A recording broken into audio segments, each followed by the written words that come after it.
Oi, sou Paulo Marchetti e estou de volta aqui com mais um vídeo a respeito dos lançamentos da semana.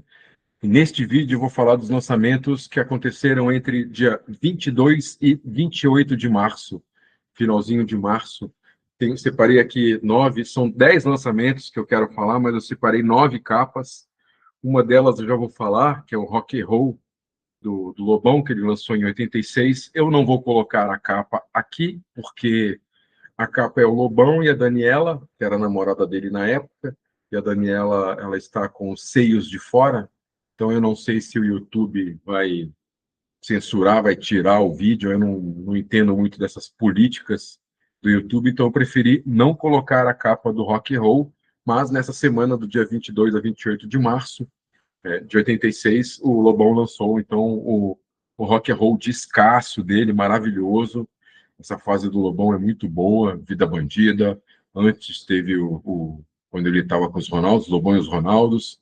É uma fase muito bacana, as parcerias dele com o Bernardo Vilhena. Mas antes de começar, quero dizer que este vídeo aqui faz parte de uma playlist que eu criei, que chama Rock Brasileiro e Suas Histórias. O link está na descrição deste vídeo. Tem muito mais outros vídeos que eu falo da história do rock brasileiro desde 1955, tem vídeos dos anos 50, anos 60, anos 70, anos 80, anos 90, anos 2000, todas as cenas, vários discos e personagens. Só dá uma olhada na lista, o link está embaixo. Também tem o link dos vídeos que eu fiz a respeito da MTV, quando eu trabalhei lá de 93 a 2000. Eu fiz alguns vídeos para contar os bastidores da emissora, também está disponível, é só dar uma olhada na lista. E, e como eu sempre digo nestes vídeos, eu faço parte da cena underground do YouTube. Para você que não sabe que existia a cena underground do YouTube, existe, eu faço parte dela, porque meu canal não é monetizado, não é divulgado, nada disso. Eu faço estes vídeos mais por vontade de registrar a história, deixar registrada aqui para o futuro. E quando eu falo de futuro, eu não falo daqui 50 anos, eu falo de 200, 300, 500 anos para frente. Eu fico imaginando uma pessoa daqui 700 anos pegar um vídeo desse, não sei nem como vai ser o YouTube daqui 7 séculos, mas e descobrir essas coisas e tal. Então, eu deixo aqui registrado, conteúdo exclusivo, é, porque faz parte do meu livro, Calendário do Rock Brasileiro, uma pesquisa que eu fiz de 98 a 2024, que tem mais de 1850 datas de tudo que aconteceu no rock brasileiro, desde 24 de outubro de 55. E neste vídeo eu vou falar sobre os lançamentos, como eu disse, do dia 22 a 28 de março. Eu já vou aqui dividir a tela. E eu quero lembrar também que é o seguinte: eu trago curiosidades desses discos aqui, ó, grande módulo 1000 para começar. Essa semana eu não separei nada dos anos 60. Tem este disco dos anos 70, depois acho que eu já pulo para os anos 80 e tem alguns discos dos anos 90. Eu trago algumas curiosidades, eu falo de faixas dos discos, tenho minha colinha aqui do lado, dos discos e tal, mas eu não falo tudo, obviamente, eu dou uma pincelada geral, exatamente para provocar a você procurar mais, se você gosta de um disco ou de outro e tal, para provocar você procurar mais curiosidades desses discos, desses lançamentos, da história, de tudo que envolve o contexto deles, tudo, que tem mais curiosidades nesses vídeos todos que eu já fiz, que estão nessa playlist que eu falei, e de outros conteúdos que tem no YouTube. Tem tanto podcast hoje, tantas entrevistas e conteúdos fora do YouTube também, em sites e tantos outros lugares, redes sociais e tal. Então, é mais para... Eu dou uma pincelada, assim, por alto, geral, trago umas curiosidades legais, mas se você quiser conhecer melhor, mais a fundo, o repertório inteiro e tal, enfim, a ficha técnica toda desses discos, tudo, aí é uma coisa de proatividade tua, de ir atrás de mais informações, porque tem tem todos esses discos e todas essas cenas, esses artistas têm muita história para contar, como é o caso do Módulo 1000, que foi um grupo que surgiu em 69 e lançou esse disco em 70. Eu nem botei a data aqui, deixa eu ver no livro aqui. Não, em 72 esse disco. O Módulo 1000 só tem esse disco, só que assim, antes de gravar esse disco, ele já tinha lançado um compacto com outro nome, Love, não vou saber, Love Machine. Eles gravaram, o Módulo 1000 gravou um compacto, mas com outro nome, duas músicas em inglês.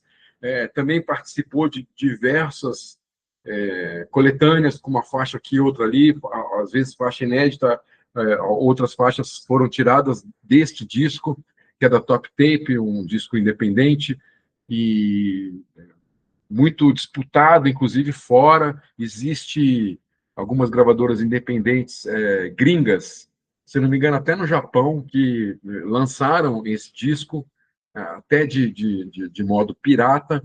Então, se você encontrar capas diferentes desta, não estranhe, é porque são outras edições.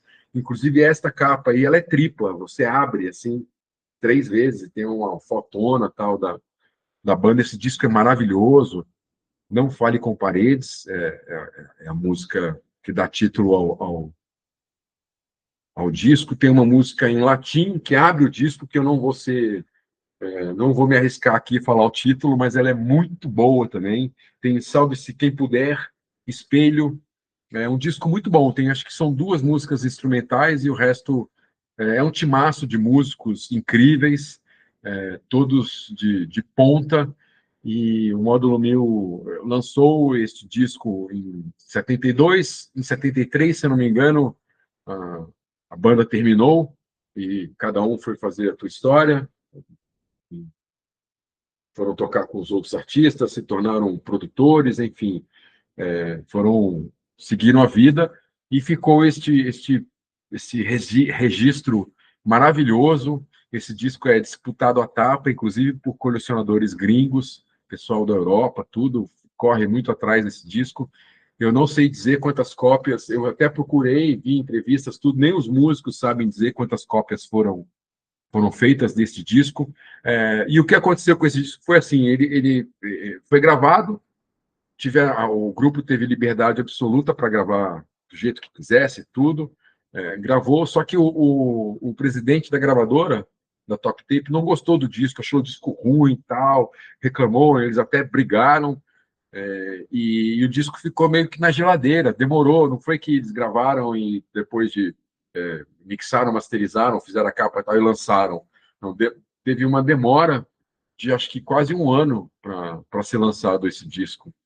E, é um grupo muito a cara dos anos 70, a sonoridade dos anos 70, tem o rock psicodélico, tem um pouco de psicodélico, tem um pouco de progressivo, hard rock, tem algo parecido com Black Sabbath, com Deep Purple e UFO, essas coisas esse hard rock dos anos 70 é uma sonzeira, e os shows eram disputadíssimos, e ficava muita gente de fora dos shows, e, é isso, é um grande registro aqui. Fica, então, o Módulo 1000.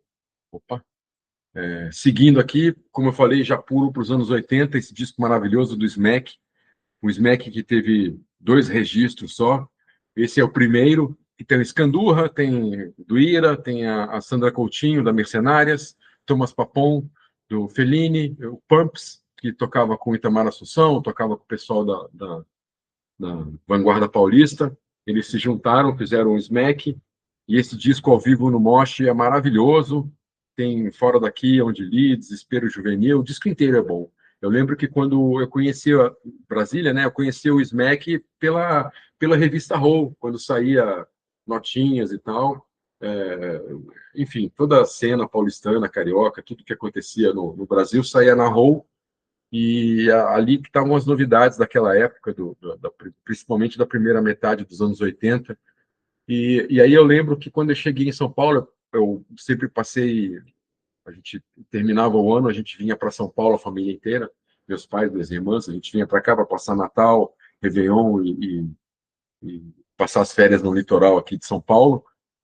E eu lembro que quando eu vim para São Paulo numa dessas férias, acho que foi em 84, que é o ano do lançamento desse disco, eu acabei que esqueci de anotar os anos, mas é isso mesmo, é 84, esse do Smack. E eu lembro que eu cheguei aqui e eu, porra, eu não tinha grana para comprar o disco, e eu consegui gravar de um amigo meu, levei a fita para Brasília, e em casa tinha 2 tapes, e o pessoal em Brasília também queria ter esse disco, então ia muita gente em casa, me deixava a fita e eu fazia cópia cópia da cópia, e, e aí em Brasília a gente escutava bastante o Smack. A curiosidade desse disco é que ele é independente da Baratos Afins, e eles, obviamente, alugaram um estúdio Mosh para gravar. E a história que se conta é que a gravação aconteceu num domingo de manhã. Então foi todo mundo, tinha lá um público seleto de, não sei, acho que não chegava nem a 30 pessoas, pouca gente, mas estava todo mundo de ressaca, inclusive a banda. E eu não sei qual dos integrantes da banda que tinha carro, que passou na casa de cada integrante, pegou, chegaram no Moche, o carro lotado, todos de ressaca, porque ficaram na madrugada, enfim, de sábado para domingo, na noitada, e tava o público, que eram os amigos, né, e a banda, todo mundo de ressaca, e mesmo assim virou um descasso, uma grande referência para o rock alternativo brasileiro dos anos 80. Maravilhoso essa capa, né? Tudo o encarte, tudo maravilhoso esse disco. Em 87, o Raul Seixas lançou esse disco, Babablu Bala Bem Boom, que a música principal, a música de trabalho, e que fez o disco vender 100 mil cópias, foi Cowboy Fora da Lei. Só que nessa época, 87, os anos 80 para o Raul não foi uma década legal. Ele já estava meio ruim, ele não tinha uma boa relação com gravadoras. Esse disco é da Copacabana, ou Nova Copacabana, como queira, desculpa. Mas esse disco é bem gravado. Esse disco tem o Cowboy Fora da Lei, como eu falei, tem I Am, que é a única parceria dele com o Paulo Coelho, e é recheada de uma parceria nova dele, o Cláudio Roberto, várias músicas dos dois juntos, com a mulher do Raul na época também, com a esposa. Mas a música que marcou esse disco foi Cowboy Fora da Lei, tocou muito no rádio. Nessa época o Raul já estava muito comprometido, a saúde dele comprometida por causa do excesso de bebida alcoólica. E isso foi em 87, esse disco. Em 88 ele se juntou ao Marcelo Nova para gravar o Panela do Diabo, Descasso, que foi o último da carreira do Raul. E teve uma boa repercussão esse disco, uma boa repercussão, não, uma boa divulgação, porém, na época, a crítica não foi bem, o público também não. O público estava em outra, né? 87 já estava. A geração 80 já estava no 87, por exemplo, o Legião lançou o terceiro disco, Titãs, Paralamas já estavam já no meio da carreira. Já era outro contexto, e o Raul disse que lançou esse disco com este repertório.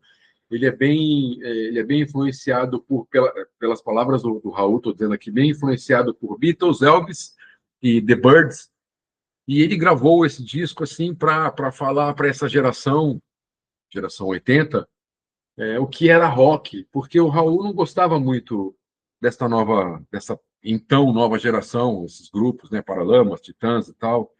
Ele achava que o verdadeiro rock tinha se perdido, então com esse disco, ele queria resgatar os primórdios do rock, né? Essa coisa do Chuck Berry, Elvis Presley, Little Richard, essas coisas, tudo, mas o público já estava em outra praia, já estava com cabeça fora do Brasil também. Em 87 U2 já era um grupo grande, qual outros, tantos outros, assim, era outra cena, era uma cena já pós-punk, o mundo tinha mudado.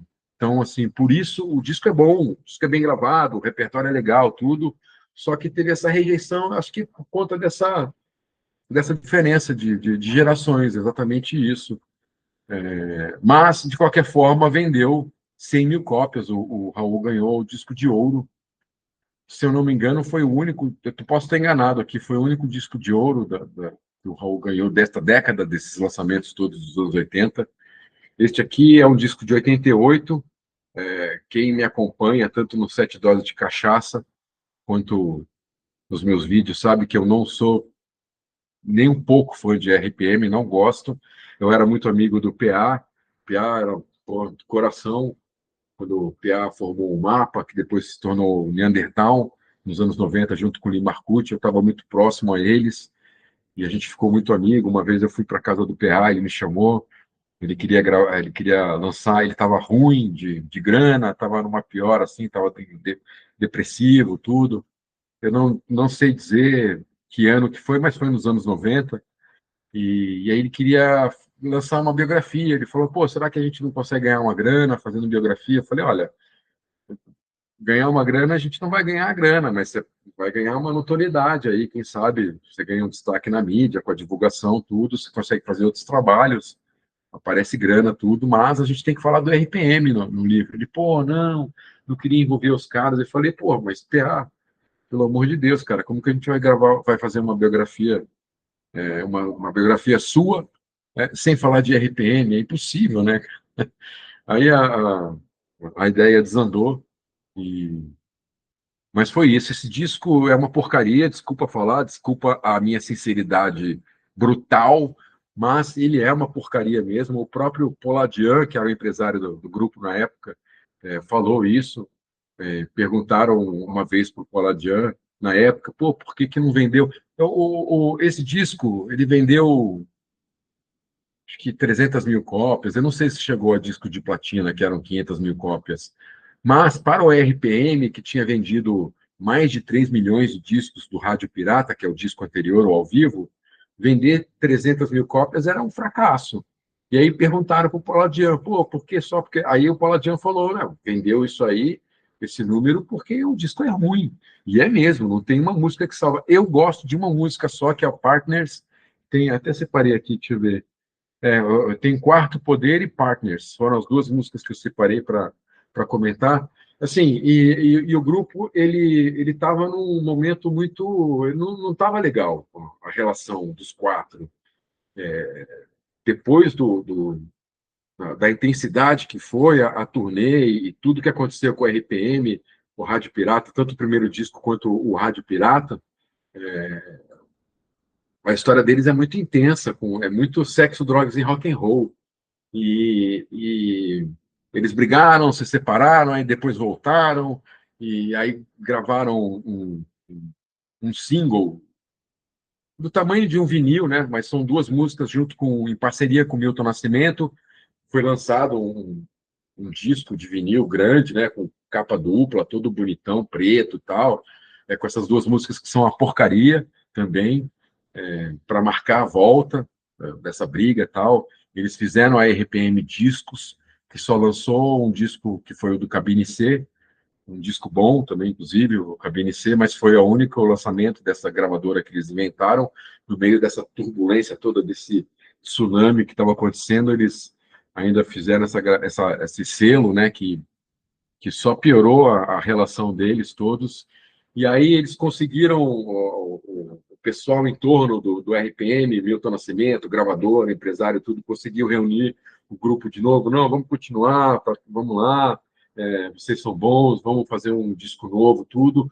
Aí alugaram uma casa em Búzios, os quatro foram para essa casa para poder compor, para fazer o repertório desse disco, ficaram lá, sei lá, 2, 3 meses nessa casa, compondo ali, morando, ficando ali e se resolvendo, tudo. Aí depois, quando montaram o repertório, foram para Los Angeles. Esse disco foi gravado fora do Brasil, foi mixado fora, masterizado fora, teve todo um tratamento ultra especial, caro pra caceta, tudo, tanto que essas fotos aí, você vê que as fotos do disco, elas foram feitas, não lembro qual é o estado que eles estavam, nos Estados Unidos, mas foram feitos tudo fora. Você vê eles com outro visual, jaqueta de couro, tal, mais roqueiros e não sei o quê, mas o disco é uma porcaria. Me perdoe a sinceridade novamente, dizendo, não, não causou nada o disco.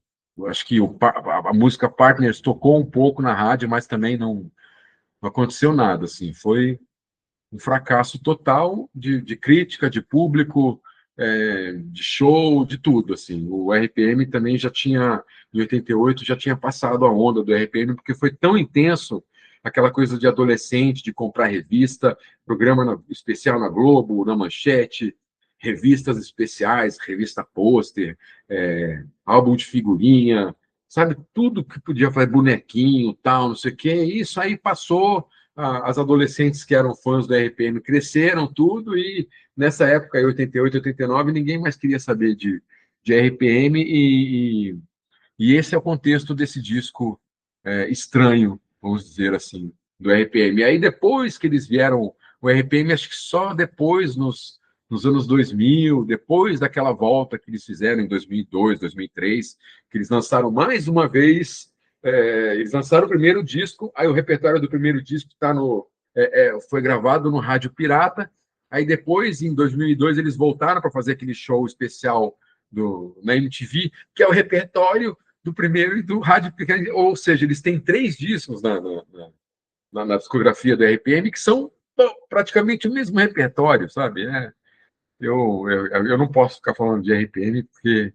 E uma curiosidade também, do RPM é que o grupo, antes de gravar, quando estava em 84, o grupo surgiu em 84 e começou a fazer muitos shows aqui nas casas noturnas, nas danceterias de São Paulo, e a imprensa, a crítica gostava, o pessoal aqui de São Paulo que escrevia na Bis, escrevia na Roll, em outros jornais e de outras revistas, elogiava o RPM, os shows, e falava super bem, mas aí depois, quando lançou o primeiro disco, esse mesmo pessoal que falava bem do RPM, começou a falar mal do grupo, mas aí só uma curiosidade, aí eu não sei te dizer por quê.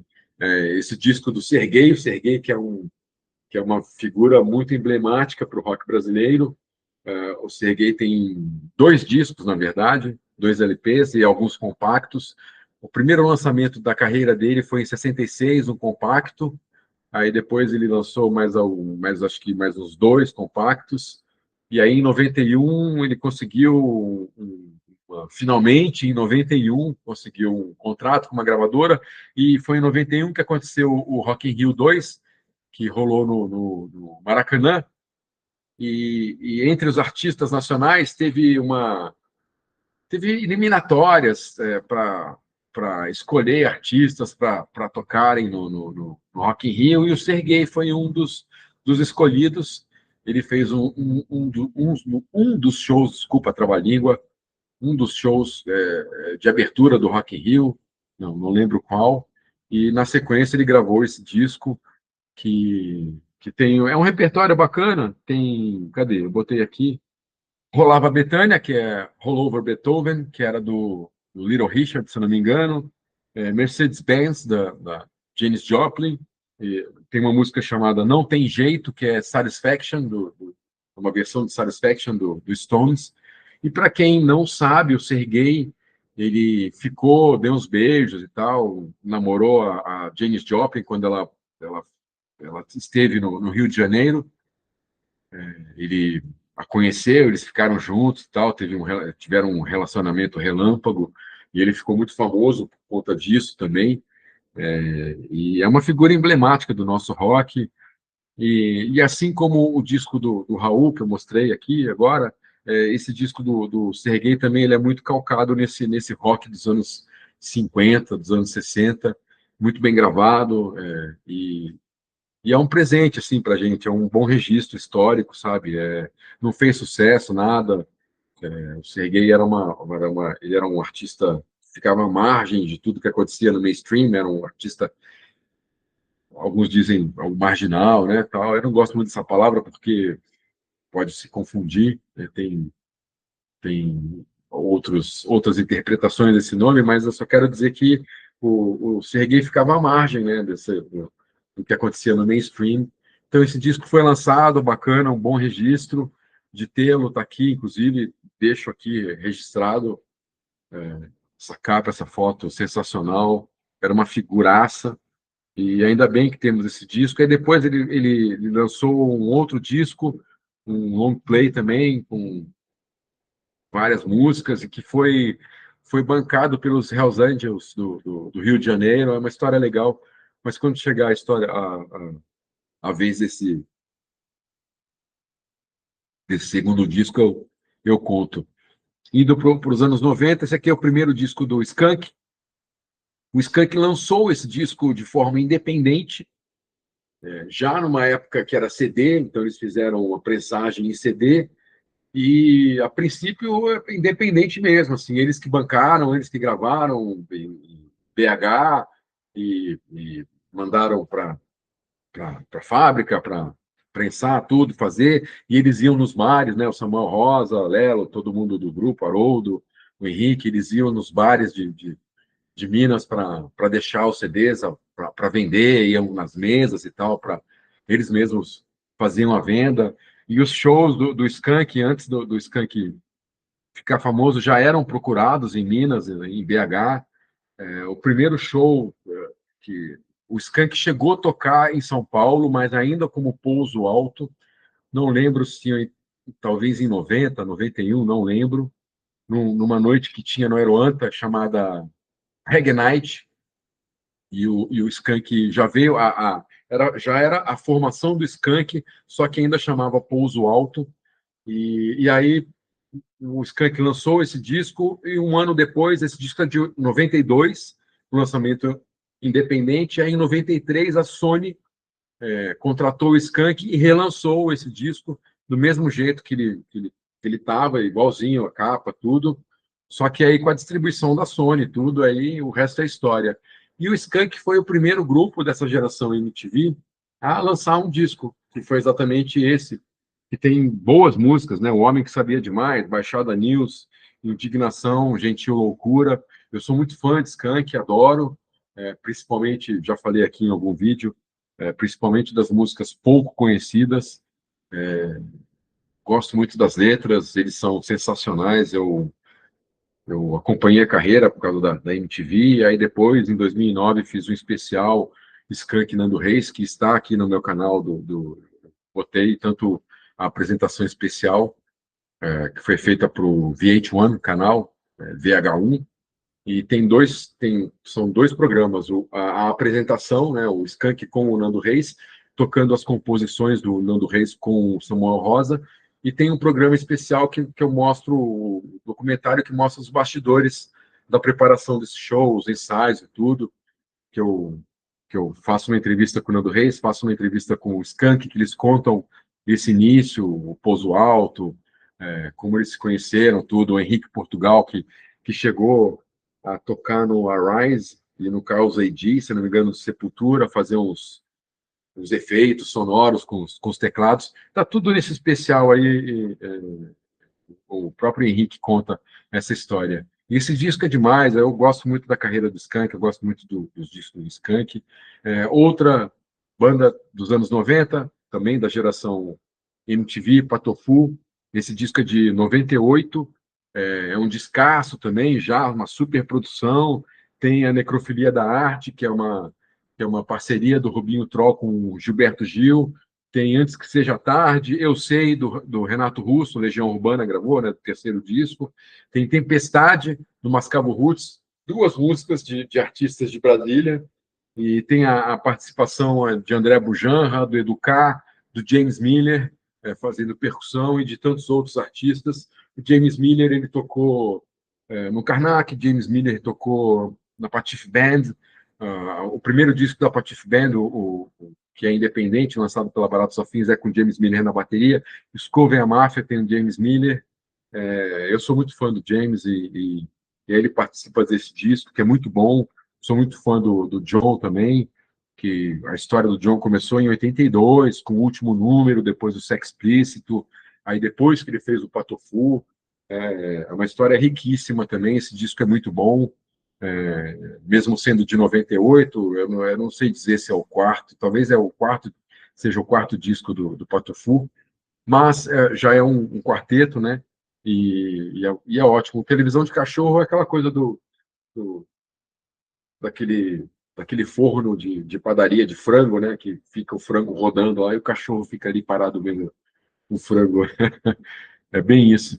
Tem esse disco da Legião, lançado em 2001, é o disco ao vivo da Legião. Eu, particularmente, vou confessar a vocês, um, confesso a você, eu que sou o autor do Diário da Turma, a história do rock de Brasília, cresci com essa turma em Brasília, eu nunca escutei esse disco, nem faço questão de escutar. É de uma fase da Legião que eu não gosto, que é uma Legião com a banda de apoio. Nada contra os músicos, o Carlos Trilha, o Bruno, o Fred, nada contra eles, pelo amor de Deus. Mas é que eu não gosto. Eu assisti shows da Legião com a banda de apoio e tudo, depois que o Negrete saiu, mas eu não gosto, eu não acho legal. E esse disco, eu lembro que quando saiu, na época, o Dado e o Bonfá não foram, a EMI não os procurou para saber do disco, não tem envolvimento deles no disco, eu acredito que eles não tenham gostado. Eu lembro que tinha algumas entrevistas ainda com Renato Russo e tal, eles falando que não gostavam dessa coisa de disco ao vivo, que era por causa de som, qualidade e tal, isso aqui. Então, por tudo isso, eu nunca tive curiosidade de escutar esse disco, até porque eu sei que existem gravações, e eu tenho gravações de Legião Urbana ao vivo, mesmo antes do sucesso, gravações de 83, de 84, que são muito melhores do que está gravado nesse disco, e que, infelizmente, até hoje, por causa de toda a briga que existe de direitos autorais e tal, nunca saiu. Legião Urbana deve aos fãs uma caixa, porque tem muito material pré-sucesso, né? Fitas demo, gravações ao vivo, gravações de ensaio, tem um monte de coisa que podia se juntar, e eu sei que já foi feito esse projeto de uma caixa da Legião, tudo que nunca veio à tona exatamente por causa dessas brigas. E eu fico triste porque assim, nós fãs do grupo, a gente não tem nada a ver com isso, cara, sabe? Com essa discussão de quem manda o quê, de quem vai ganhar mais, de quem tem direito ao quê. Pô, sabe, isso me entristece, porque no fim das contas tem muita gente que poderia conhecer um material maravilhoso, né, de Legião Urbana, que tem aí, que está aqui em casa, tá aqui no computador digital, mas são poucas pessoas que têm acesso. Vez ou outra você encontra alguma coisa em YouTube, em rede social, tudo, mas é uma coisa muito dispersa, uma coisa aqui, outra ali e tal. Mas, enfim, eu não sou fã, mesmo sem escutar este CD, porque era CD, mesmo sem escutar esse CD, eu não sou fã dele, mas está aí o registro, assim como do RPM, independente do meu gosto, eu mostro tudo aqui. E tem esse disco aqui muito bom, pouquíssima gente conhece, tem conhecimento desse lançamento. É um disco do Magazine chamado Na Honestidade, da formação clássica, original do Magazine dos anos 80. Só tem o Kid Vinil e o Trincão, batera, mas o disco é muito bom. Foi lançado pela Trama. Na época, o Kid Vinil ele trabalhava na Trama, ele tomava conta lá de um braço da Trama de lançamentos gringos e tal. A Trama ela representava alguns selos gringos aqui no Brasil, por exemplo, Iolatengo, putz, não vou lembrar. Eu recebi esses discos todos tanto por causa da MTV e por causa do site que eu trabalhei depois da MTV, eu recebia as sacolinhas, tudo, com os lançamentos, e, e aí o Kid Vinil juntou o grupo e gravou esse disco, que é maravilhoso, tem Conversível Irresistível, que abre esse CD e é uma composição do Roger, do Ultraje a Rigor. Tem a regravação de Boeing 7238, 92, esqueci os números, mas é Joelho de Porco, um clássico do Joelho de Porco. A própria música título, Na Honestidade, é um descasso, muito bem gravado, muito bem produzido, muito bem tocado, executado, vale a pena ir atrás. Se eu não me engano, tem nas plataformas de streaming de música digital, e fica aqui a curiosidade deste lançamento, do saudoso Kid Vinil. Era um cara, gente finíssima.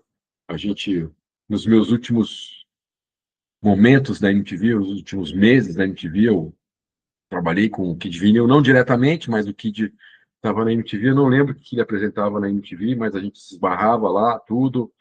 A gente foi para o Porão do Rock junto em 2000, na edição de 2000 ou 2001, não lembro. 99, na edição de 99 do Porão do Rock, a gente foi pela MTV e entrevistei o Kid Vinil para os programas que eu dirigia, pós-MTV, Multishow, tudo. Era um grande cara. E, bom, são esses os lançamentos da semana. Eu tenho aqui algumas curiosidades,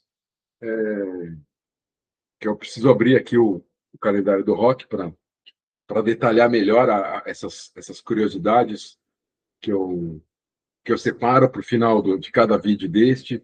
Aqui, em 93, foi anunciada a volta do Camisa de Vênus, que tinha terminado em 87. Aí o Camisa retornou em 93.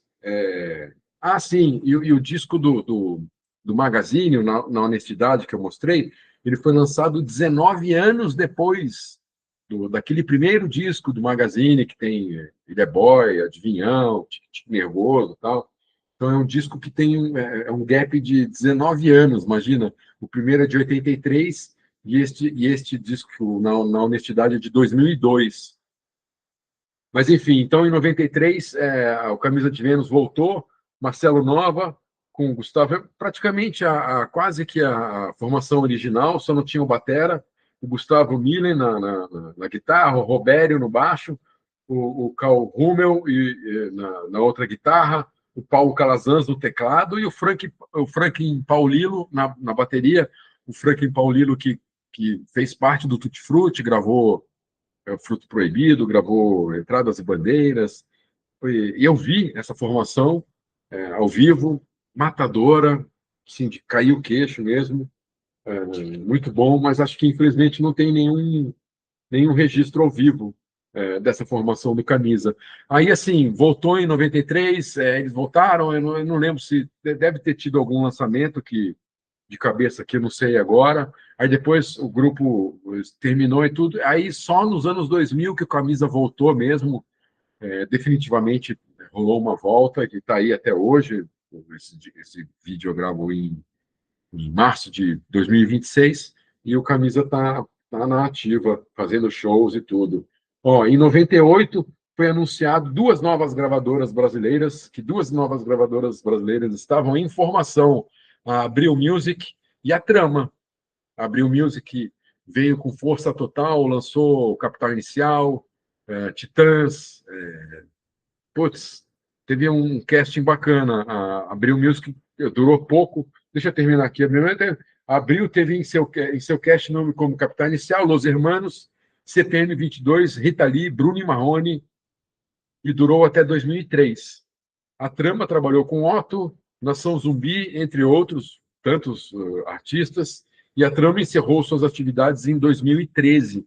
Ainda teve a Trama Digital, teve um site, uma coisa meio pioneira que a Trama fez, que fez um site que os artistas independentes colocavam lá, quase que um Spotify gratuito, que você postava o seu trabalho e quem quisesse escutar podia escutar, ou no site podia dar um download gratuito das músicas e botar no MP3.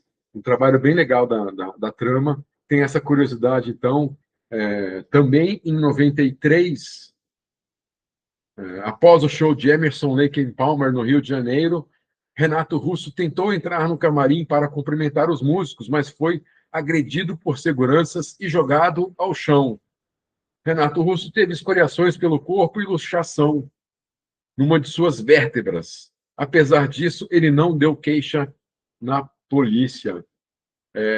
O Renato Russo teve uma época complicada na vida dele, por conta de álcool, isso todo mundo sabe, não é nenhum segredo meu aqui, mas tanto que ele fez parte ele foi se tratar, ele foi em clínicas e tudo para parar de beber, e, e teve uma época muito radical nesse sentido, né, de muito consumo da parte dele, que ele saía, e tem história dele que ele foi num show, acho que do Paralamas, não sei, ou um outro grupo menor, tal, e aí foi fazer uma participação especial cantando, porque chamaram, viram o Renato ali no público, falaram, vem cantar uma música com a gente, ele ficou lá no palco e não saía mais, sabe, uma coisa meio...